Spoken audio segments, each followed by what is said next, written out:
Halo, kembali lagi dengan kami Java Football. Kali ini kami John dan Cok akan ngosan ya. Ngosan kali ini kami akan membahas Persis Solo Persebaya wani sak Jose. Nah, bagaimana ceritanya kok Persis Solo Persebaya ini wani sak Jose? Oke, kita saksikan saja bersama.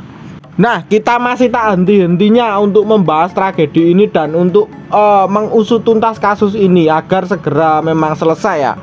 Dan juga clear lah, intinya seperti itu. Jadi sepak bola bisa jalan kembali dan mungkin walaupun memang tidak sehirup pikuk ke waktu awal-awal, tapi setidaknya sepak bola bisa kembali berjalan ketika kasus ini memang benar-benar selesai dan clear ya.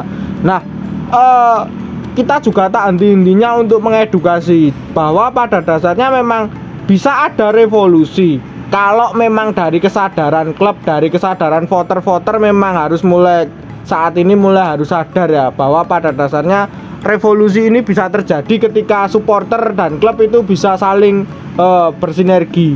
Kalau hanya untuk supporternya berdemo sana sini, tidak ada gerakan dari klubnya dan klubnya hanya diam, percuma sebenarnya. Itu hanya menjadi omong kosong. Ya menurut pandangan saya pribadi ya itu ya. Jadi harus memang yang pertama memang harus menuntut klub dari kota masing-masing sendiri untuk berani menyuarakan kasus ini walaupun memang sangat beresiko besar. Nah, kemarin kita membahas hanya ada Persis Solo yang mungkin banyak orang yang merasa Kaisang di backup presiden bla bla bla bla, tapi presiden tidak bisa ikut campur ketika nanti soal liga sudah dimulai gitu maksudnya. Nah, ketika liga sudah dimulai kan bisa saja Persis digembosi habis-habisan dan lain-lain. Tapi untuk kasus ini memang saya sendiri mengakui Mas Kaisang memang pada dasarnya terbantu juga dengan hal itu. Itu privilege juga dari Mas Kaisang. Tapi ketika untuk nanti klub berjalan di liga digembosi dan lain-lain, itu memang sudah resikonya. Nah, dan ini baru saja kemarin itu terjadi. Persebaya juga ikut sekali mendukung untuk KLB dan adanya perubahan di kubu PSS sendiri, dan mereka juga siap ibaratnya menerima resiko ataupun mengambil resiko terbesar itu dengan mosi tidak percaya juga mengeluarkan statement seperti itu. Dengan adanya kemarin perundingan di Balai Kota Solo, akhirnya Pak Azrul Ananda selaku Presiden Persebaya sendiri juga ikut menyuarakan hal itu. Ini adalah statement tegas dari klub Persebaya. Persebaya sendiri tidak hanya klubnya yang tegas ya. Kita tahu supporternya bonek sendiri ini juga beberapa kali melakukan aksi, beberapa kali melakukan tuntutan kepada klub Persebaya agar memang menyuarakan tegas tentang hal ini. Persebaya saya lihat kemarin-kemarin pihak Persebaya sendiri tidak mengeluarkan statement apapun. Kita juga terkejut bahwa Persebaya yang malah mengeluarkan statement ini gitu. Maksudnya mereka juga ikut mendukung dengan adanya perubahan ya. Ini saya salut sih, adanya Persebaya ini kan klub besar, ini kan berpengaruh nanti untuk klub-klub besar lainnya. Nah, kabar yang saya dengar juga dari Sleman sendiri, tadi PSS Sleman latihan itu digeruduk oleh supporternya agar memang berani menyuarakan tegas tentang kasus ini ya. Mereka juga tidak takut resiko apapun yang terjadi, memang harus berani menandatangani KLB ini. Mereka juga harus berani ikut gitu loh. Nah, tapi pihak klubnya sendiri memang belum ada klarifikasi ataupun statement tegas soal kasus ini gitu. Hanya ada 2 klub di Indonesia. Ini yang lain kan gimana? Bahkan dari pihak ada klub tadi ya yang saya lihat dari pihak klub Madura sendiri malah mereka mendukung PSSI, mereka bermain aman dan lain-lain ya. Mungkin karena ada suatu plus minusnya, mungkin ada kepentingan dan lain-lain ya. Kita juga tidak tahu, ataupun mereka takut dengan resiko yang terjadi. Memang ini resikonya sangat besar sekali. Menurut pendapatmu Cuk, langkah yang dilakukan Persebaya ini mengikuti jejak Persis Solo ini gimana ini? Ya, sangat tepat ya, karena mereka punya hak, mereka yang milih dan mereka bisa menghentikan atau melengsarkan pengurus PSSI pusat ya. Voter punya hak ya, sebanyak apapun supporter itu berkuar-kuar, tapi kalau klubnya itu enggak bergerak ya sama saja. Yang benar saya diomong ke John tadi, omong kosong loh. Karena memang dalam statuta PSSI sendiri kalau 50% para voter itu menyatakan mosi tidak percaya dan menggelar KLB, maka bisa terjadi seperti itu. Itu 50% berarti piro ya, John? Voter itu kan sekitar 78 ya. Kira-kira 78 lah, kalau salah koreksi. Bagi 2 39 lah. Kalau sekitar 39 voter itu bergerak menyatakan mosi tidak percaya, maka KLB akan terjadi dan mungkin nanti akan ada pemilihan ulang pengurus PSSI. Yang kita harapkan seperti itu. Kalau melihat PSSI sekarang itu ya pengurusnya ya wes amburadul lah ya, rangkap jabatan dan lain-lain. Kaisang sendiri juga sudah berstatement bahwa dia tidak akan mencalonkan diri sebagai ketua PSSI karena dia adalah pemilik Persis. Nanti kan disangka wah ada rangkap jabatan dan lain-lain. Kaisang sendiri tidak akan mencalonkan diri sebagai pengurus PSSI. Dia cuma ingin ada perubahan di PSSI. Ya, kalau untuk Mas Kaisang nyalon PSSI saya juga nggak setuju.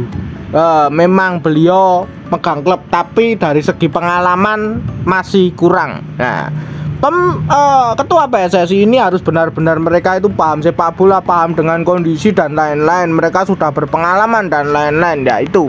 Nah, jadi untuk Mas Kaisang ya fokus Persis saja dulu gitu. Jadi langkah yang diambil Persebaya dan Persis ini sangat beresiko sekali. Bahkan mereka bisa jadi terdegradasi ataupun disingkirkan dari liga, ataupun klub mereka dihancurkan dan lain-lain. Ya, memang kita tahu bahwa pada dasarnya klub yang membelot dari federasi biasanya di seperti itu kan. Nah, tapi untuk tahun ini kita lihat saja, kita kawal bersama aja. Kalau memang dua klub ini, kalau memang hanya dua klub yang berani bersuara dan nanti liga berjalan lagi, dua klub ini digembosi dan lain-lain, sudah dipastikan.